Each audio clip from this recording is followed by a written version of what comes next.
Welcome back again to my YouTube channel. So this is me, Sophia.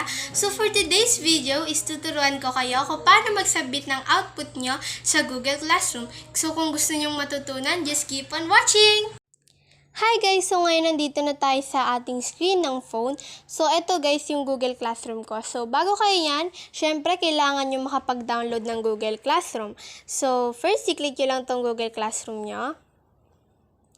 So, kunyari, ito yung class namin. Yan, demo class. So, yan, i-click nyo lang yan. And then, merong dalawang way para ma-view nyo yung assignment nyo na sinend ni teacher. So, dito tayo, merong tatlong tab dito. Merong stream, classwork, and then people. So, dito, meron sa stream, pwede nyo din dyan ma-view. And then, sa classwork, pwede din. Kung gusto nyo lang naman dyan ma-view sa classwork, pwede naman kahit saan nyo gustong ma-view. So, for this tutorial, dito natin siya i-view sa stream. So, yan, i-click nyo lang tong, ayan, new assignment, activities for the week 2. So, ayan yung assignment namin. So, i-click nyo lang yan. And then, dito sa attachment, activities for the week. So, ayan, i-click nyo lang yan. And then, nandiyan na yung pinapa-assign sa inyo ni teacher. So, syempre, kailangan nyo muna yung sagutan. And then, pag nasagutan nyo na, picturean nyo na, pwede nyo na siyang masend.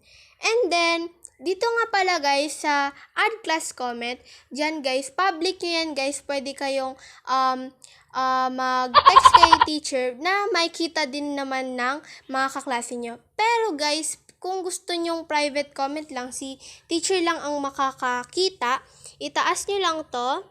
And then, dito guys nakalagay, add private comment. So, si teacher lang yung makakakita ng message nyo. Kaya nga private, diba? So, ayan. Dito guys, para naman makasubmit ng work nyo. Kunyari, nakasagot na kayo.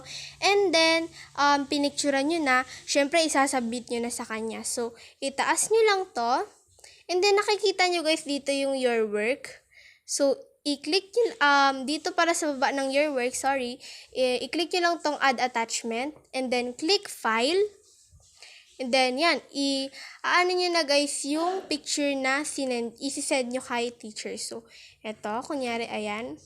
So, while waiting guys, don't forget to subscribe to my YouTube channel and click the bell button para ma-update ka sa mga bago kong pinopost na videos. So, isa pa tayo, magsisend pa tayo. Click add attachment and then file.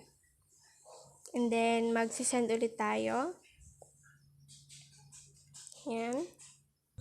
So guys, syempre wag niyo kakalimutan na lagyan kung anong activity yan. And then syempre, wag niyo din kakalimutan na lagyan yung pangalan nyo. So guys, napapansin niyo dito sa taas nakalagay assigned. So kapag tinurn in nyo yan dito sa baba, mapapalitan niya ng turn in dito sa taas. Ayan, assigned. Pag tinurn in nyo na, tapos nakalagay na dito turn in, ibig sabihin niya napasa nyo na kay teacher. So ano pang hinihintay natin? I-turn in na natin. Turn in. Yan, hintayin natin siya mag-turn in. Yan. So guys, ayan, nakalagay na dito sa taas, turn in. So guys, kunyari may gusto kong idagdag or may gusto kong i-remove sa work mo, i-click nyo lang tong unsubmit. And then, unsubmit to add or change attachments. Don't forget to resubmit once you're done. So, unsubmit na natin. Yan, hintayin natin siya. And then, ayan guys, pwede na kayong magtanggal ng work nyo. So, click nyo lang tong X, ayan. And then, click nyo yung remove, diba? Matatanggal na yan guys. Ayan. And then, kung may gusto kayong idagdag, add attachment ulit. And then, click file. Ayan. And then, i-click nyo lang yung work nyo. So, ayan.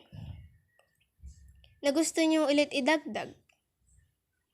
So, ayan guys, nadagdag na. So, i-click ulit natin yung turn in para masubmit ulit. So, ang nakalagay naman dito, turn in your work. 2 attachment will be submitted for activities for week 2.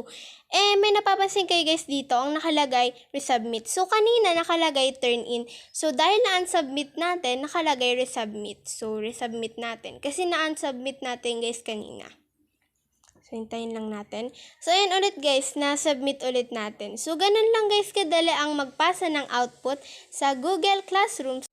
Guys, kung sa tingin nyo nakatulong yung video ko, don't forget to subscribe to my YouTube channel and click the bell button para ma-update ka sa mga bago kong pinopost sa video. Thank you!